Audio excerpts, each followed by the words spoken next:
हरे कृष्णा. काल तो आपल्या घरी आला आणि पाहिजे तसं बोलून गेला. अरे, त्यानं आपल्या जमिनीवर कब्जा केलाय आणि आता राहिलंय काय तर घर. अरे त्याला म्हणावं, एवढा पण अन्याय आमच्यावर करू नको रे. फुकटचं तुला नाही लाभणार बघ.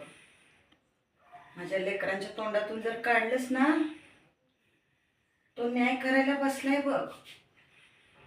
तो तुझा एक दिवस नक्की न्याय करणार. आमचं फुकटचं नव्हतं रे ते. तू त्याच्यावर कब्जा केलास आणि आता घरादारातून पण माझ्या लेकरांना तू सगळं सोडायला निघालाय.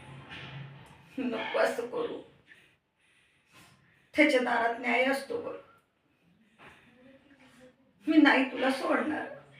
माझ्याच्याने नाही काही झालं ना, तो बसलाय, तो नाही तुला सोडणार बघ.